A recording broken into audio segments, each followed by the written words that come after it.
Hello दोस्तों, राधे राधे। मैं माला प्रजापति हमारे यूट्यूब चैनल में सभी दर्शकों का स्वागत करती हूँ, अभिनंदन करती हूँ। आज मैं एक बहुत ही प्यारा कहारवाना गीत लेकर आई हूँ। अगर आप सभी को अच्छा लगे तो प्लीज लाइक करना, कमेंट करना और मेरे चैनल को सब्सक्राइब करना। हमके बालमा मिलाल बना दाने वाना, हमके पियवा मिलाल बना दाने वाना, ना दाने वाना हो ना दाने वाना, हमके पियवा मिलाल बना दाने वाना, हमके पियवा मिलाल बना दाने वाना। पियवा के लइके हम गाइली बजारिया, गाइली बजारिया हो गाइली बजारिया।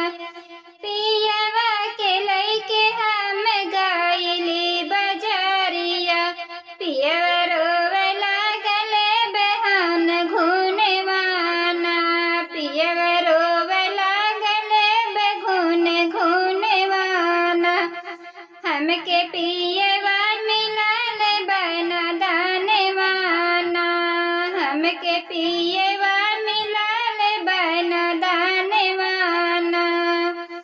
लइके घुन घुनवा हम पिया के बहकावली, लइके घुन घुनवा हम पिया के बहकावली। पियवा रोवे लागे झूल भम झूलाने वाना, पियवा रोवे लागे झूल भम झूलाने वाना। पियवा मिलल बाटे हमके न दाने वाना, हमके पियवा मिलाल बना दाने वाना। झूलवा झुलाई हम पिया के बहकावली, झूलवा झुलाई हम पिया के बहकावली। पियवा रोवे लागे खाबे हम पाने वाना, पियवा रोवे लागे खाबे हम पाने वाना।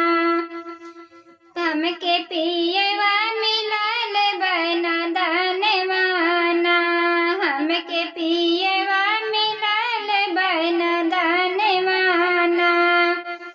पनवा खियाई हम घर के लवाटली, पनवा खियाई हम घर के लवाटली।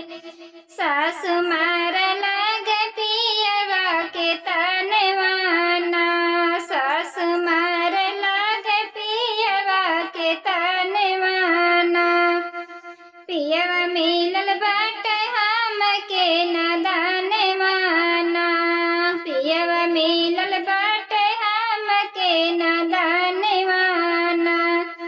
न दाने वाना हो न दाने वाना, हमके पियवा मिलाल बना दाने वाना, हमके पियवा